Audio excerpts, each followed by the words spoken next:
The first time German tank crews saw the M4 Sherman rolling across the dust of North Africa, they didn't feel fear. They felt entertained. To them, the American tank looked like a rushed project, a steel box perched on tracks that seemed too narrow, and a turret that looked too tall. Its gun, the stubby 75mm, drew smirks from veterans who had already tasted battle in the mighty Panzer 3 and 4. Some joked that the Sherman's rounded armor looked like a bathtub flipped upside down. Another swore it resembled a farm tractor someone had tried to militarize. Yet beneath the humor was a quiet arrogance, born from years of believing they were unmatched. Oberfeldwebel Kurt Reinhardt, commander of a Panzer IV, liked to tell his crew that a Sherman would make a fine range target.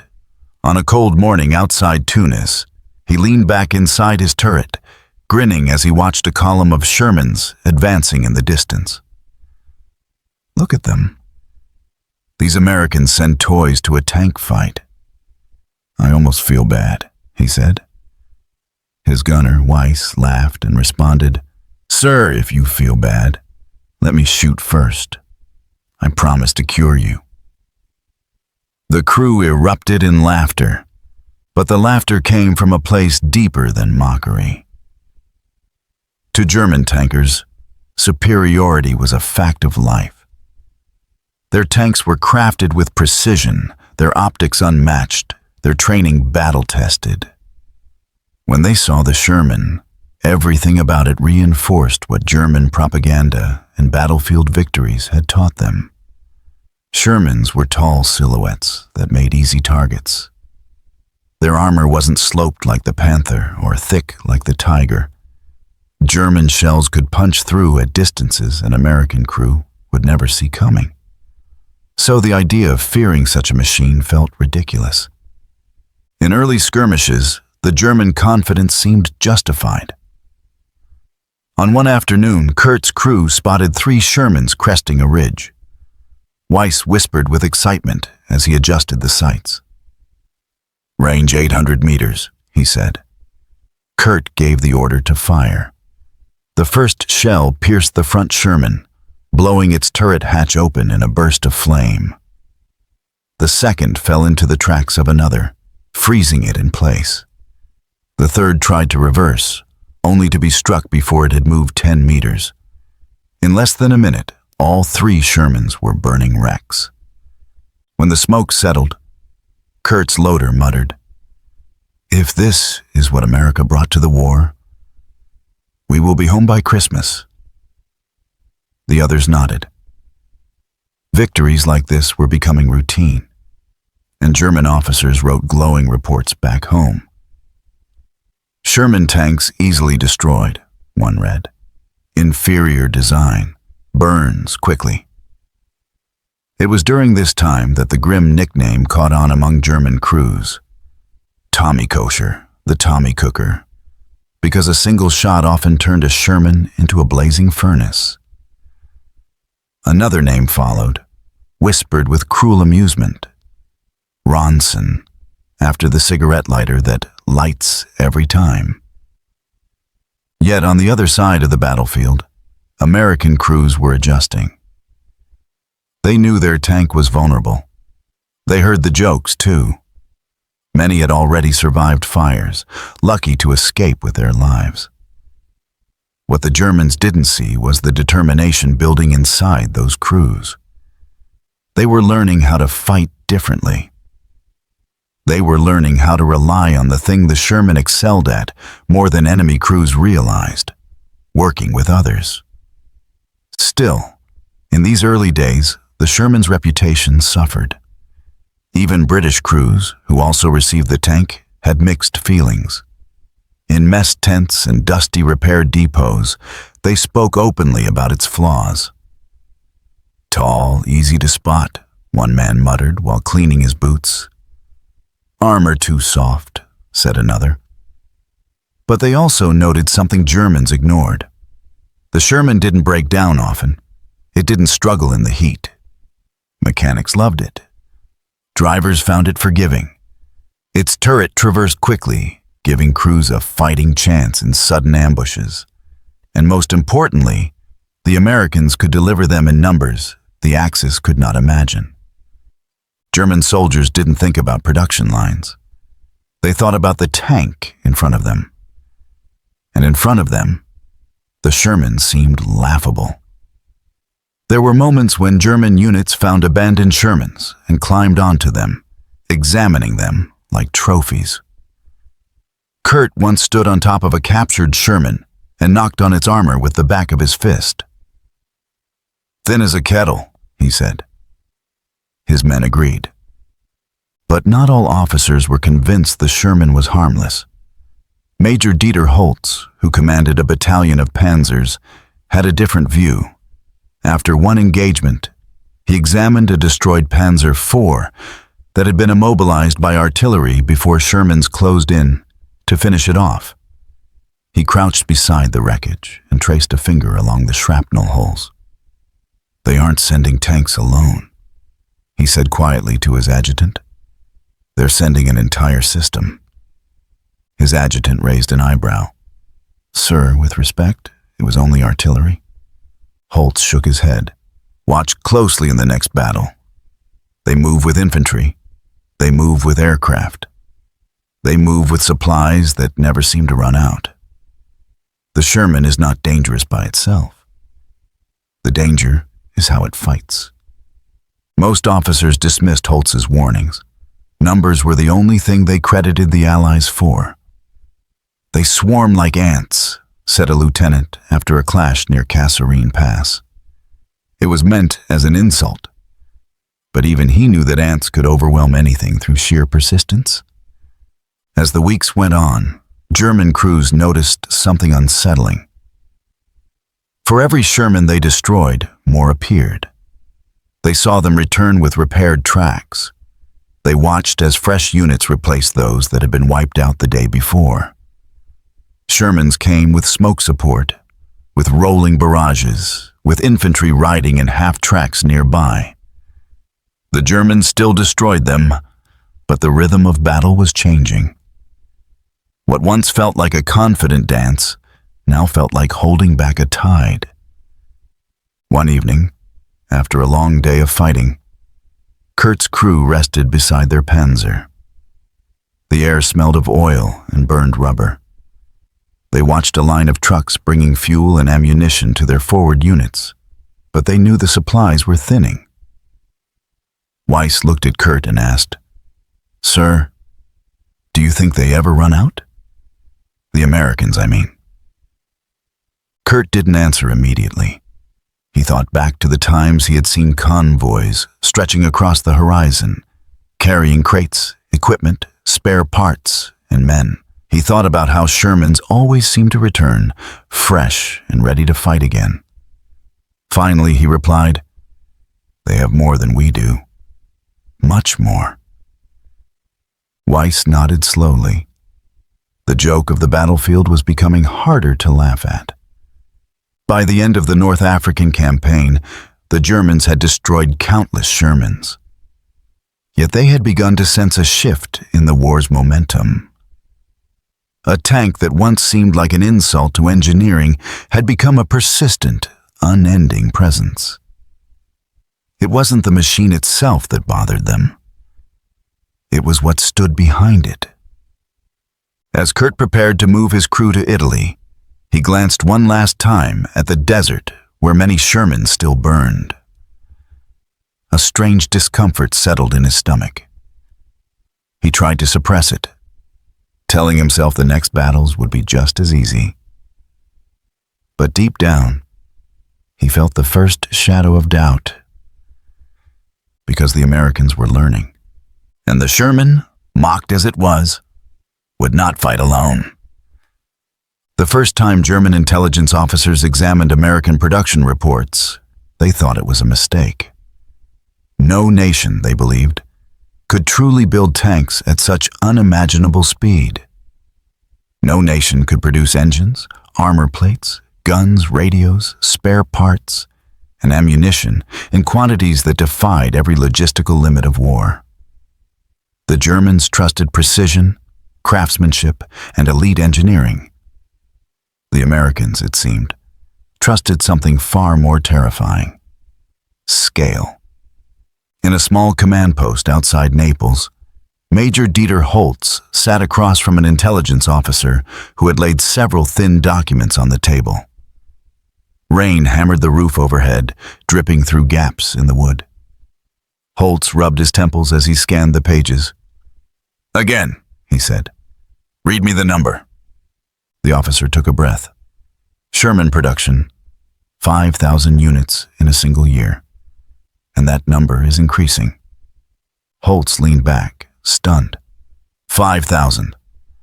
That is more than our entire armored reserve. "Yes, sir," the officer replied quietly. "And that is only from one set of factories." Holtz stared at the lamp flickering on the table. He imagined assembly lines stretching into the horizon, conveyor belts loaded with tank hulls, women and men working around the clock without stopping. He imagined the sound the factories must make, a constant metallic heartbeat. "They're building tanks like we build dreams," he whispered, endlessly, without sleep. Those factories would become the invisible army that fought alongside every Sherman on the battlefield. Thousands of miles away, across the Atlantic, America was awake in a way it had never been before. The moment war was declared, the great machine of American industry roared to life. Car companies stopped making cars. Tractor plants stopped making tractors. Refrigerator manufacturers began stamping out armor plates. Railroad yards filled with tank engines. Shipyards launched Liberty ships every few days, each one packed with vehicles, fuel, and spare parts. Workers streamed into the factories before dawn and left long after midnight. Some slept on cots inside the industrial halls, unwilling to waste a single hour of production. The air was thick with heat, smoke, and the constant clatter of machinery. Sparks rained from welders' torches like artificial fire. Steel plates slammed together in rhythmic thunder. Every hour, a new Sherman rolled off the line, engines rumbling for the first time, like beasts waking from slumber. At the Ford plant in Detroit, assembly lines that once handled automobiles now produced Shermans with breathtaking efficiency. Workers moved along the armored hulls in teams, installing radios, bolting on tracks, securing the 75-millimeter gun into its turret mount. Henry Ford's grandson once stepped onto the viewing platform and watched a new tank emerge every few minutes. "We're not building vehicles," one foreman joked, wiping sweat from his forehead. "We're building victory." Women made up nearly half the workforce in many facilities. They learned quickly. Rivet guns trembling in their hands, faces streaked with metal dust. Many had brothers, husbands, or sons overseas. Every bolt they tightened felt personal. Every tank hull they touched felt like a shield they were forging for someone they loved. One welder, a young woman named Eleanor, paused during a night shift as she watched a Sherman being rolled toward the paint section.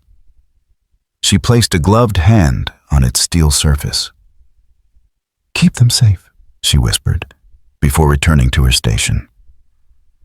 That kind of devotion gave American tanks a spirit far beyond steel. Meanwhile, German factories struggled to keep up. Bombings disrupted production. High-quality resources dwindled. Precision engineering required time, and time was the one thing Germany no longer had. The Panther and Tiger tanks were masterpieces, but they were slow to produce, expensive to maintain, and mechanically fragile. For every Tiger that left a factory, America produced dozens of Shermans. For every Panther shipped to the front, dozens of spare engines, transmissions, and entire replacement hulls were being loaded onto American ships. Germany's greatest weakness wasn't design, it was capacity. On the front lines, German tank crews began noticing something strange. No matter how many Shermans they destroyed, more arrived. Entire companies replenished overnight. Losses that would cripple a German battalion for weeks barely slowed the Americans for a single day. A Panzer commander might report the destruction of 8 Shermans in one battle, only to find 12 new ones confronting him the very next morning. Weiss, Kurt Reinhardt's gunner, complained about it after a long day near Monte Cassino. He leaned against the Panzer IV's armor and lit a cigarette. We kill one and they send another. We kill 5 and they send 10.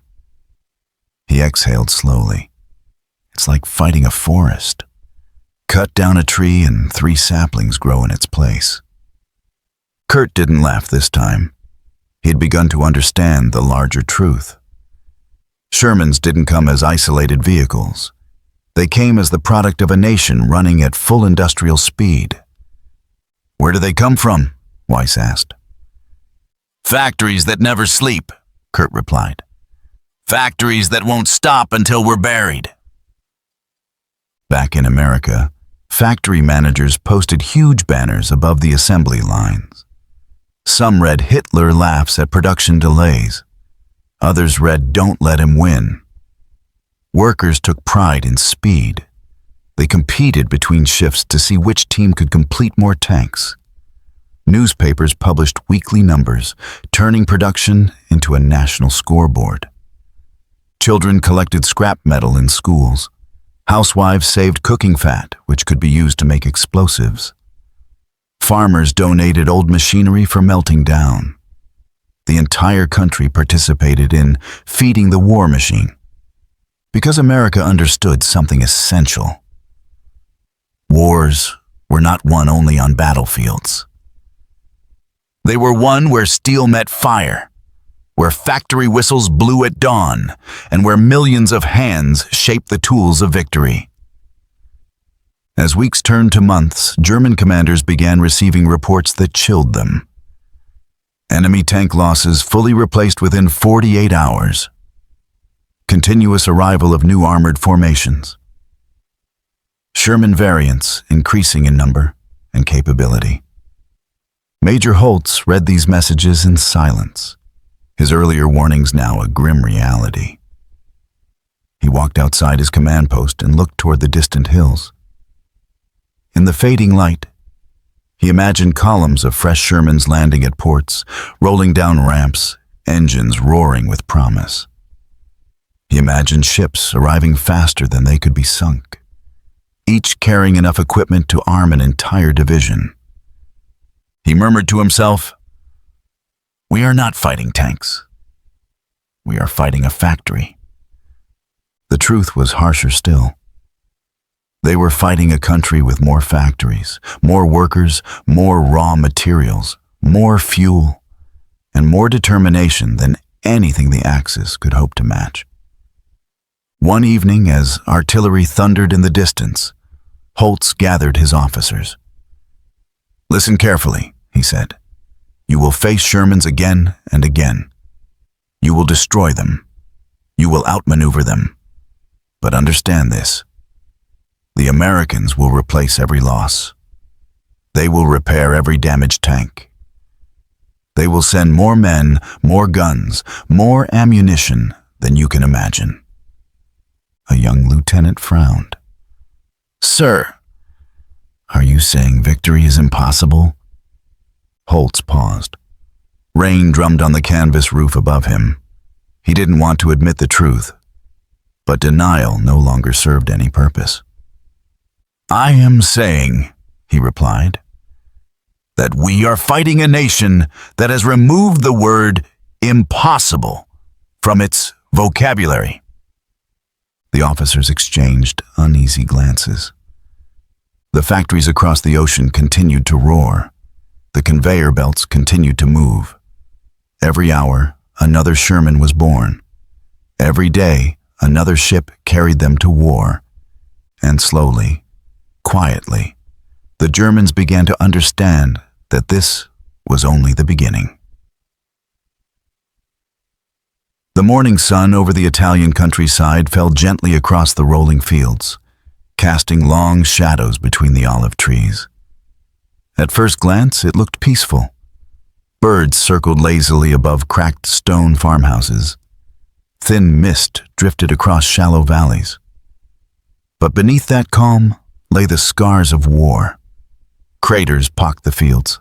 Broken vehicles lay half buried in the mud. And on a low ridge near the town of Mignano, Oberfeldwebel Kurt Reinhardt stared through his binoculars at a sight that made his jaw tighten.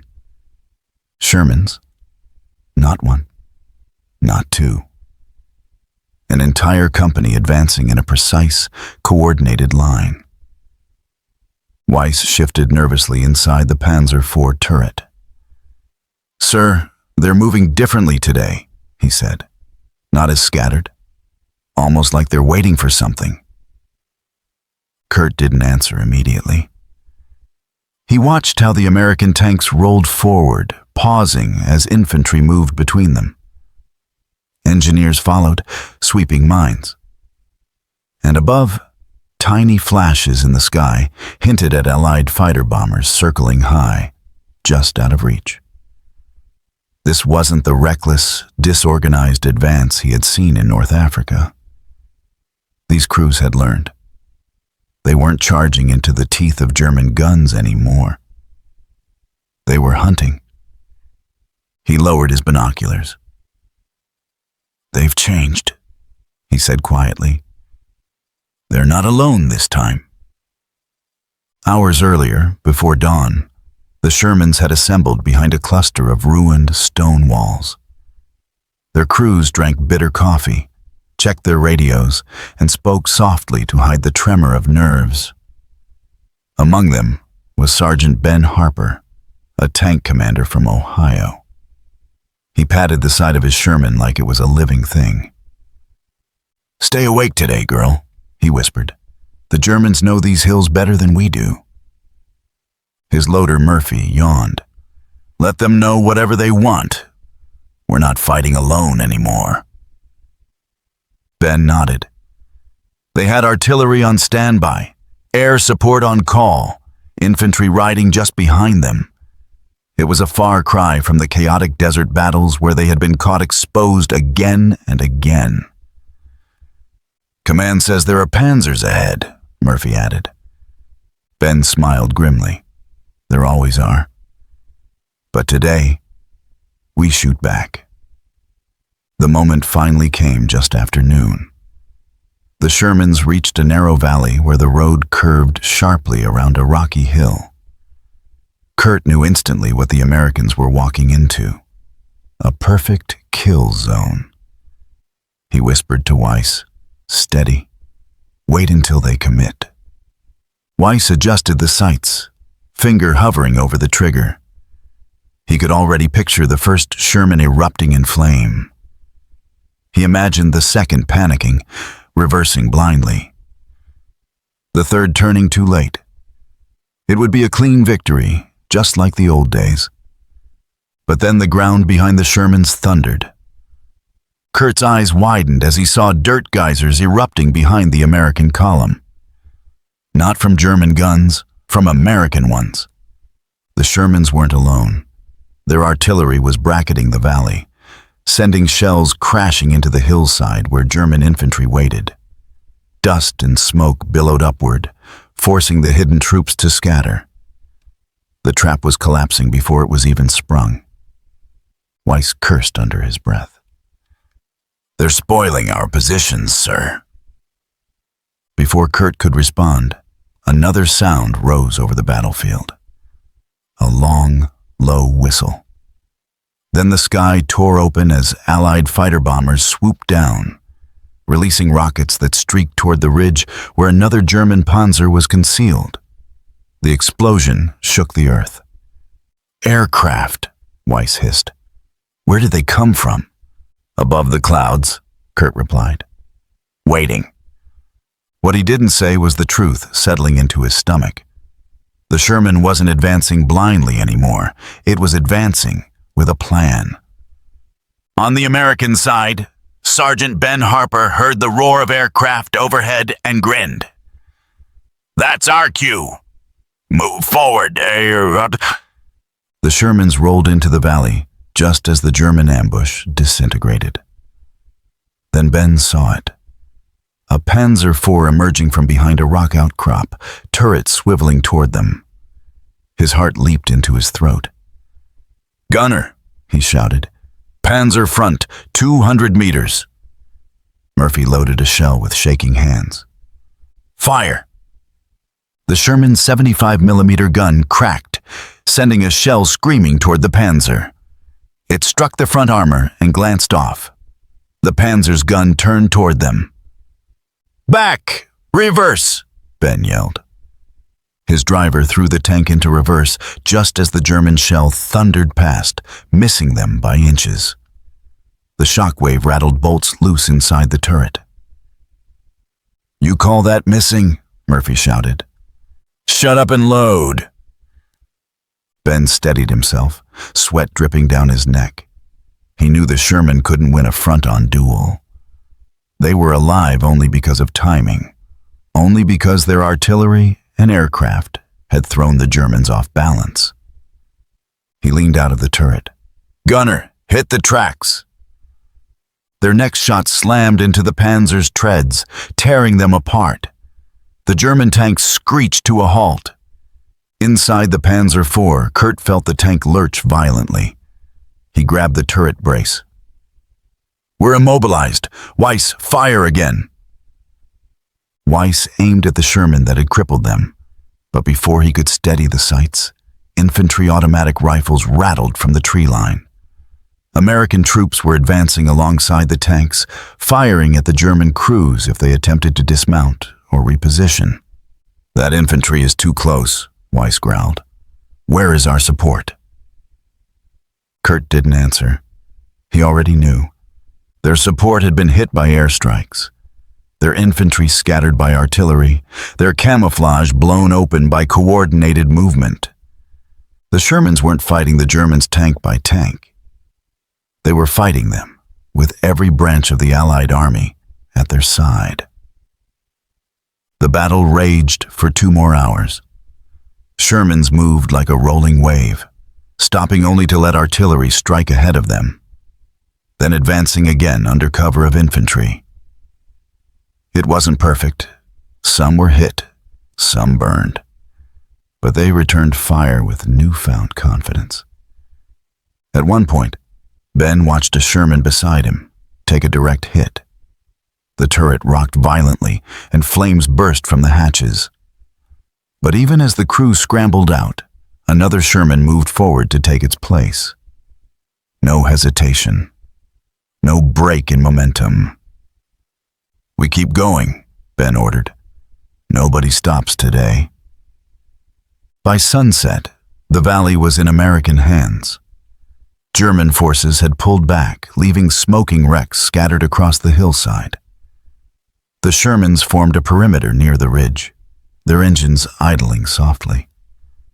Ben climbed out of his turret and looked across the field, exhausted but alive. "We did it," Murphy said, kneeling on the hull. Ben nodded. "Not because of our armor, not because of our gun. We did it because we weren't alone." He turned toward the distant horizon where American artillery still fired occasional shells, and where the faint hum of Allied aircraft drifted across the sky. "This is how we fight now," Ben whispered. "Together." A few miles away, in the gathering dusk, Kurt Reinhardt and his crew marched toward a temporary German position after abandoning their immobilized Panzer. Weiss broke the silence first. "Sir," he said, voice heavy, "when did the Americans learn to fight like that?" Kurt looked back at the valley. Smoke rose slowly from the wreckage, twisting upward like some grim warning. "The day they realized we were laughing at them," he said. Weiss frowned. "Will they get even better?" Kurt didn't hesitate. "Yes." The road stretched dark and uncertain ahead of them. For the first time since the war began, the Germans had felt something they weren't used to feeling. Not anger, not frustration, but a quiet, unmistakable fear. Because the Shermans had returned fire, and they were just getting started. Dawn broke over the French countryside with a softness that betrayed the violence waiting just beyond the hedgerows. Mist drifted lazily through the tall grass, settling around the broken stone fences and weathered farmhouses. Birds chirped from the branches of old oak trees. It could have been a peaceful morning in any other time. But beneath that calm, Allied tank crews prepared for another push.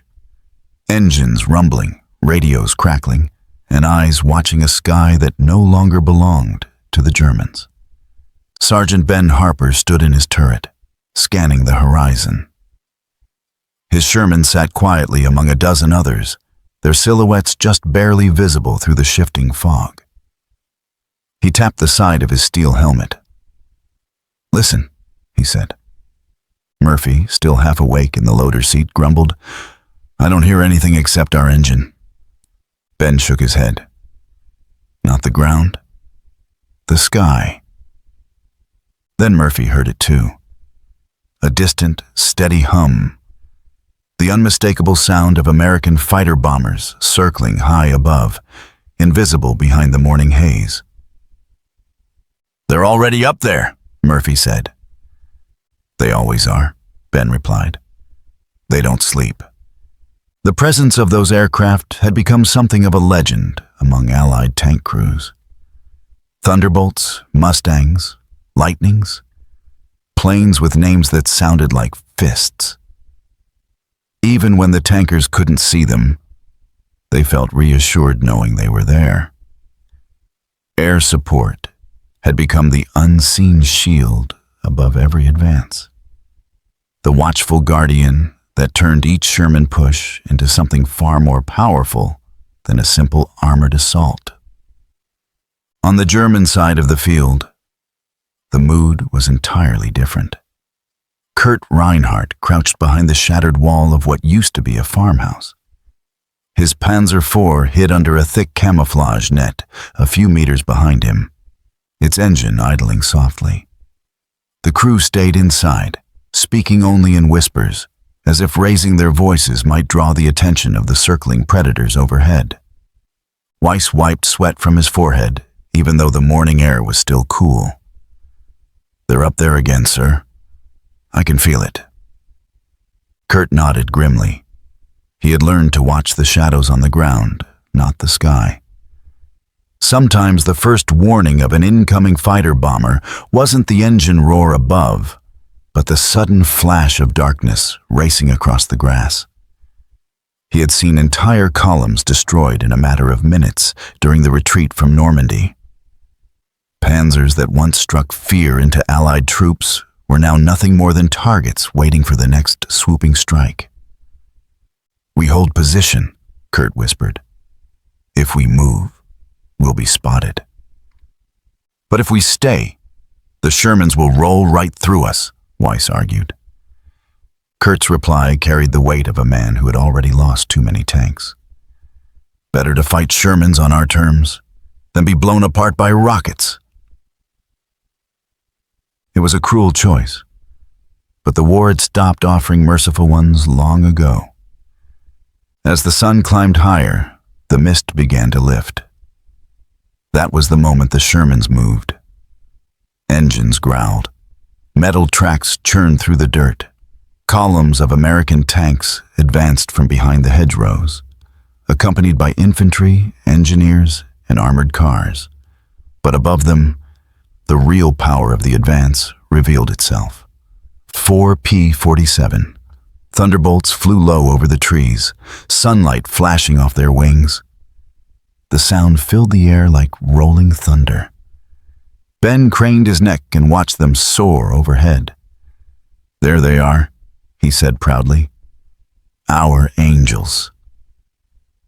Murphy smirked. "Angels with 8.50 cals and a pocket full of rockets." Ben didn't disagree. When the thunderbolts were above them, he felt invincible. Even when German tanks fired first, even when shells exploded dangerously close, there was comfort in knowing the sky belonged to them. To the Germans, that sound meant terror. Kurt heard the roar of incoming aircraft and pressed himself against the wall. "Stay still," he ordered. "Don't fire. Don't move." But the thunderbolts weren't looking for a stationary Panzer. Not yet. They were scouting for columns, for fleeing vehicles, for anything that could tip the balance before the Shermans reached firing range. One of the fighters banked sharply, dipping low enough that Kurt could see the pilot's goggles reflecting the sunlight. The aircraft roared past and vanished behind the tree line. Weiss exhaled shakily. "Close. Too close." Kurt didn't answer. His mind was elsewhere, calculating the odds. Every armored battle now began long before the first tank shell was fired. It began in the sky. Farther forward, the Shermans encountered resistance. A hidden Pak-40 anti-tank gun opened fire from behind a hedgerow, its first shell slamming into the lead Sherman's turret and knocking it sideways. Flames burst from the hatch as the crew bailed out. "Pack gun, 12 o'clock!" Ben shouted into his radio. Another blast rocked the earth. "Enemy dug in deep," Murphy muttered. "Not for long," Ben replied, grabbing the radio handset. "Cobra 1 to Falcon. Request immediate support. Enemy anti-tank gun in the hedgerows." The reply came swiftly, crackling through static. "Falcon copies. We have it." Minutes later, the roar returned. 4 thunderbolts dove like hawks from the clouds. Tracers streamed from their wings. Rockets streaked downward. The hedgerow erupted in a blazing inferno, sending dirt, wood, and bits of twisted machinery into the air. When the smoke cleared, the Pak gun was gone. Nothing left but a burning crater. The Shermans advanced again. Kurt heard the explosion from his hidden position. He clenched his jaw. That was one of ours. Weiss swallowed hard. "How do we fight this, sir?" Kurt looked toward the distant movement of Shermans pushing through the valley. His answer came slowly, bitterly. "We don't fight them. We survive them." The battle stretched on through the afternoon. The Shermans pushed forward, pausing only to allow infantry to secure crossroads and clear out pockets of German resistance. But every time the Germans attempted to regroup or reposition, the sky punished them. Trucks destroyed. Gun crews scattered. Tanks forced to retreat under clouds of smoke. Ben finally parked his Sherman behind a stone wall to refuel. He removed his helmet and wiped grease from his cheek. He could hear laughter from a group of infantrymen nearby as they watched a formation of Mustangs pass overhead. One soldier joked, "Feels like they're babysitting us." Ben chuckled. "Let them. I'll take babysitters like that any day." Murphy climbed out of the hatch with a canteen. "Back in Africa, we were a joke. Now the Germans can't move without looking up first." Ben nodded. "Because the sky is ours, and as long as it stays ours, so does the ground." On the opposite ridge, as nightfall approached, Kurt and his surviving crew reached a battered German outpost. He looked back one last time at the battlefield. Smoke curled into the dimming sky. The thunder of Allied aircraft still echoed faintly in the distance. Everything had changed. Once, German tanks had advanced with the confidence of hunters. Now they moved like prey, flinching at every distant hum. The battlefield was no longer a clash of steel alone. The sky itself had chosen a side. Kurt whispered to Weiss, "They don't fight alone anymore. Their Shermans have shadows." Weiss looked up at the fading light. No, sir. Not shadows. His voice was quiet, almost reverent. They have wings. The first weeks after the Allied landings in Normandy felt nothing like the campaign's German tank crews remembered. Gone were the wide-open deserts of North Africa, where maneuver decided everything. Gone were the sweeping fields of Russia, where a single well-placed ambush could turn the tide. France was different. The country was a maze of narrow hedgerows, stone villages, rolling farms, and winding dirt paths barely wide enough for a tank to squeeze through. Every turn hid danger. Every field could conceal an entire company of Shermans. For German tank crews like Oberfeldwebel Kurt Reinhardt's, the new battlefield felt suffocating. Even the air smelled heavy, thick with damp soil, smoke, and the sharp bite of cordite. His Panzer IV moved slowly along a narrow country lane, branches scraping against the hull. Weiss sat tense at the gunner's sight. "Feels like we're driving into a trap," Weiss muttered. Kurt didn't disagree. "Stay alert. If they find us first, we're done." But the truth was harsher than that. The Shermans didn't need to find them first. The Shermans didn't even need to find them at all. Because for every German tank in France, there were 5, 10, sometimes 20 Shermans. And behind those Shermans came infantry, half-tracks, self-propelled guns, bulldozers, engineers with explosives, radio teams, truckloads of ammunition, endless fuel, and when all else failed, aircraft that appeared like vultures circling overhead. This was not a war Germany could outmaneuver. It was a war they were being swallowed by. On the American side, Sergeant Ben Harper and his crew pressed forward through the bocage country. Their Sherman groaned as it climbed over a dirt embankment, its turret brushing the branches of a low-hanging tree. The ground here was treacherous. Every tank advance was slow, claustrophobic, and filled with blind corners. But they didn't face it alone. Infantry walked tight against the tank's tracks, rifles raised, scanning for German ambushes. Engineers followed behind, carrying cutters to clear the hedges or explosives to blow new paths through them. Trucks filled with ammunition trailed behind the advancing column. And further back still, artillery guns thundered day and night, sending shells into suspected German positions long before the Shermans ever arrived. Ben adjusted his radio headset. "All units, keep your spacing. We've got reports of German armor near the crossroads ahead." Murphy groaned. "Panthers?" "Probably. Let's hope they stay asleep until we get there." Panthers were deadly. Their frontal armor could shrug off nearly any Sherman shell. Their guns were long, precise, and lethal. But Panthers had weaknesses too. They broke down easily, needed constant maintenance, and often ran out of fuel before they ran out of enemies. And most importantly, they were few. The Shermans were many. On the ridge overlooking the same crossroads, Kurt's crew finally reached their assigned position. They parked beneath a cluster of trees where the tank's silhouette blended naturally into the shadows. Weiss leaned over the gun sight, scanning the fields below. "Movement," he said. "Shermans. At least 10. Kurt peered through his binoculars.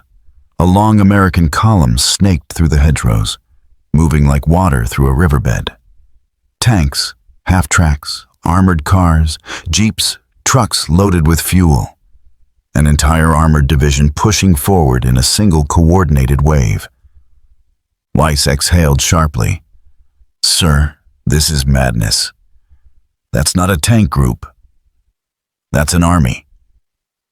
Kurt lowered the binoculars. "They don't attack. They advance. Always together." He thought of all the times German crews had been forced to halt in advance simply because they had run out of fuel or spare parts. He remembered battles where they couldn't move because the roads were too damaged or too muddy. Meanwhile, the Americans repaired roads as fast as bombs destroyed them. Engineers cleared obstacles within minutes. Supply convoys never stopped. The Germans weren't just outnumbered. They were being outpaced at every level. The first shots of the engagement erupted suddenly. A German Pak-40 hidden beneath a hedgerow fired at the lead Sherman, punching straight through its armor. The tank lurched to a halt, smoke pouring from its hatch. Infantry scrambled for cover. "Gunner, target that hedge line!" Ben shouted. Murphy slammed a shell into the breach. The Sherman fired. Dirt exploded along the hedge. Another Sherman fired beside them. Then another. In seconds, the entire hedgerow disappeared under a storm of 75mm shells. Engineers rushed forward to clear the wreckage. Infantry advanced, firing into the smoke. Ben's Sherman pushed ahead, engine roaring. "Keep moving," he shouted. "Don't give them time to set another ambush." Behind him, trucks carrying fresh ammunition rolled up. Medics sprinted between the tanks, dragging wounded infantrymen to safety. Nothing stopped. Nothing slowed.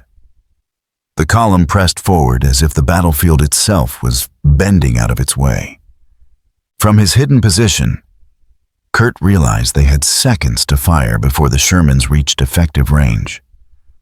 "Weiss," he said, voice steady. "Pick your target. Make it count." Weiss found a Sherman turning on the road and fired. The shell slammed into the turret, blowing it open like a tin can. Flames burst upward. The German crew didn't cheer. They didn't even smile. Weiss simply loaded another round with numb resignation. "Again," Kurt ordered. Another shot. Another Sherman burning. Then the world fell on top of them. American artillery opened up with a roar that shook the trees. Shells exploded all around the Panzer's position. Dirt rained down. Branches snapped. The tank rocked violently. "Artillery! They've marked our position!" Weiss shouted. Kurt slammed the hatch shut. "Driver, move, reverse." The Panzer lurched backward, struggling through the thick undergrowth. But before they could escape, a squad of American infantry spotted them. Grenades bounced off the hull. Rifle fire ricocheted off the turret. "Infantry too close," Weiss yelled. The situation had spiraled too quickly. Days ago, a single German tank could stall an Allied advance for hours. Now, everything moved faster. Everything reacted instantly. The Americans weren't improvising anymore.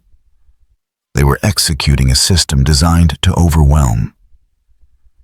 Kurt felt the tank jolt violently as a bazooka round struck the engine compartment.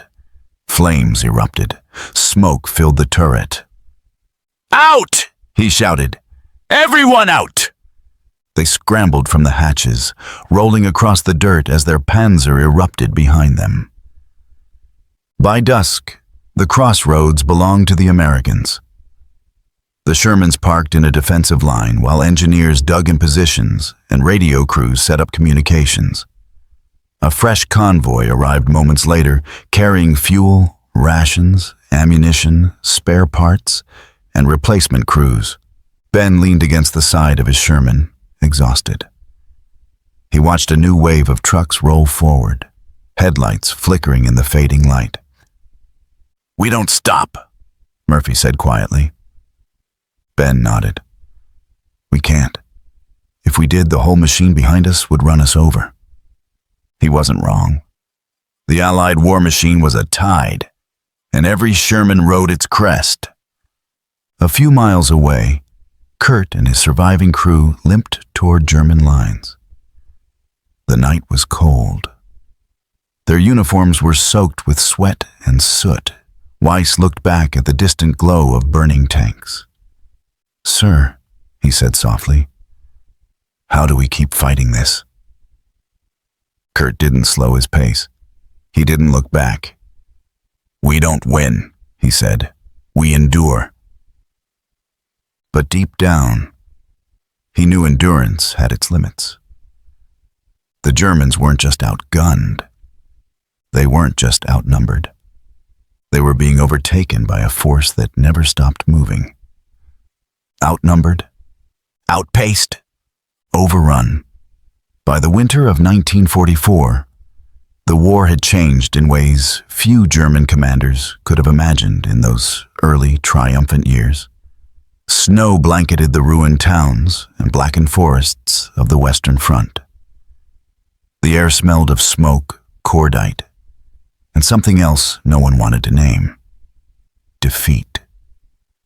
German tank crews huddled in their vehicles or dugouts, wrapped in blankets, warming their hands over candles or small stoves, trying to push back the cold that seeped into their bones. The days of mocking the Sherman were long gone.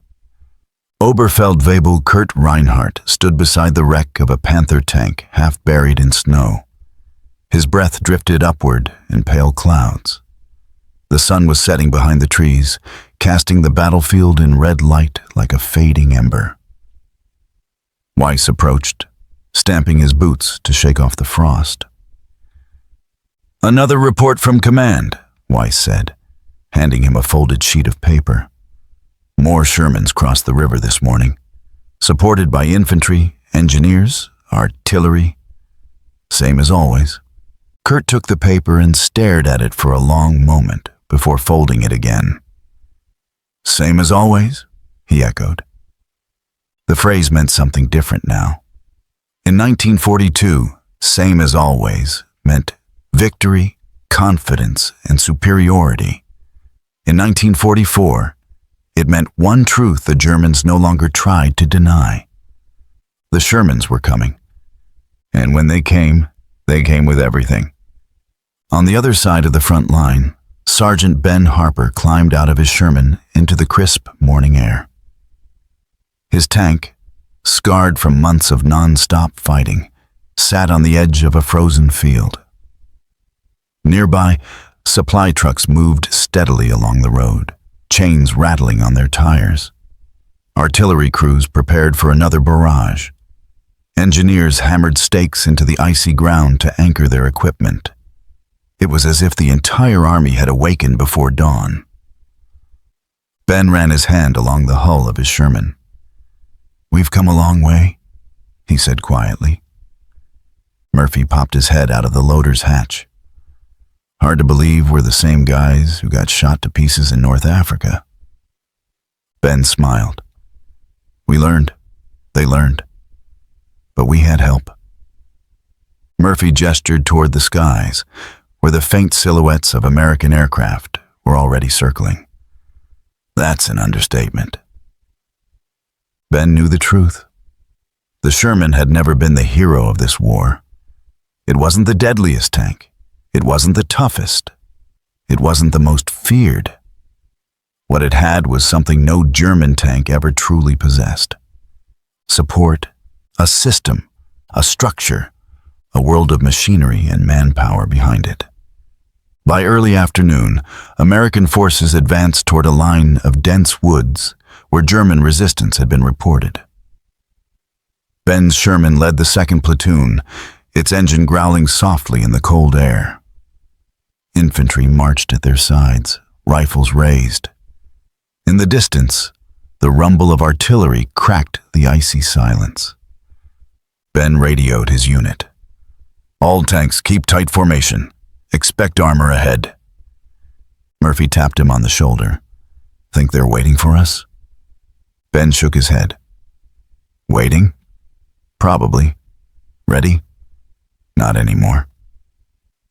Inside the woods, Kurt and his remaining crew watched the American tanks approach through gaps in the trees.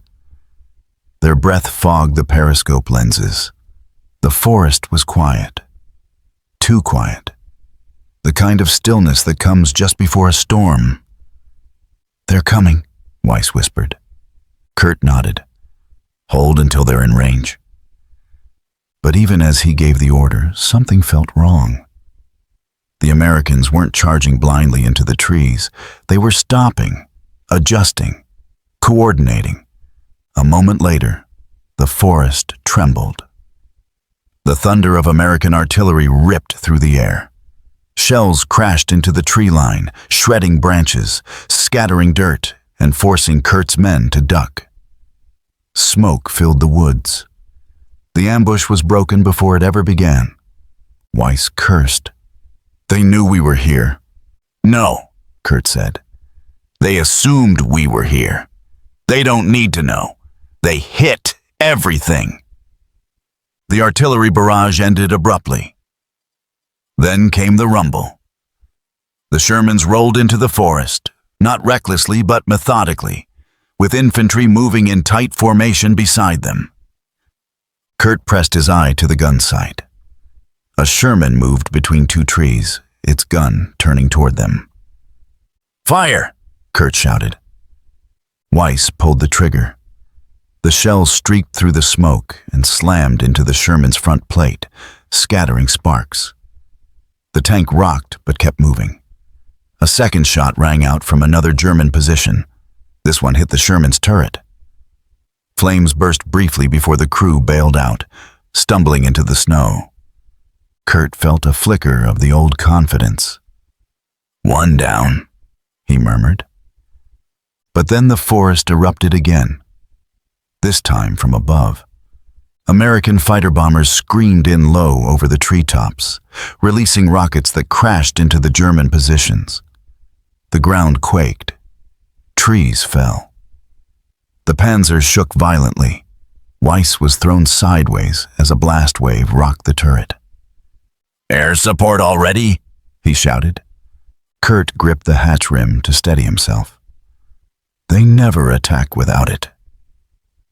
The Shermans pressed deeper into the woods, firing through the smoke.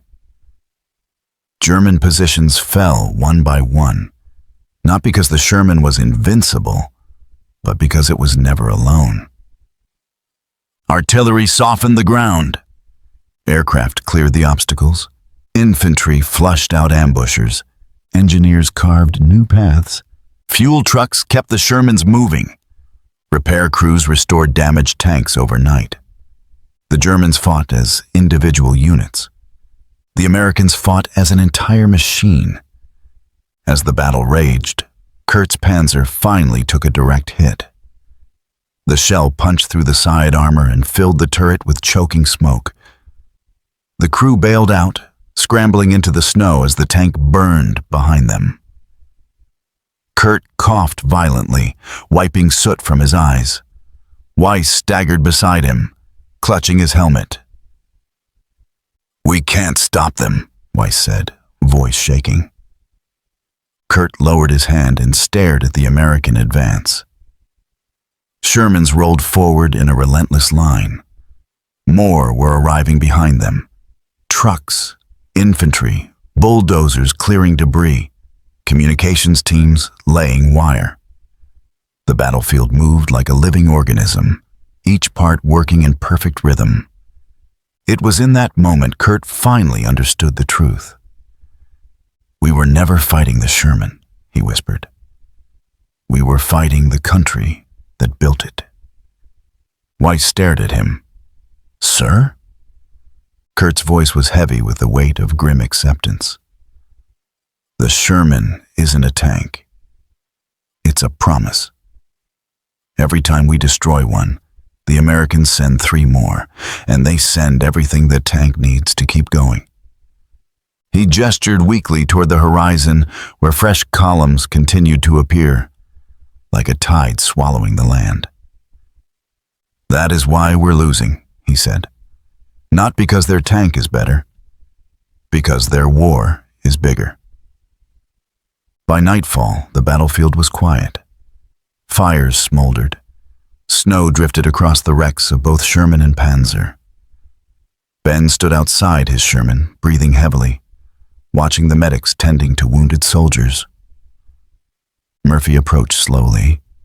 "Think the Germans are finished?" Ben shook his head. "Not yet, but they know." He looked toward the woods where the last German tanks had retreated. Somewhere in that darkness were men who had once laughed at the sight of a Sherman. "They know it's over," Ben said softly, "because our tank never fought alone." Miles away, Kurt and his surviving crew trudged through the snow toward a distant village.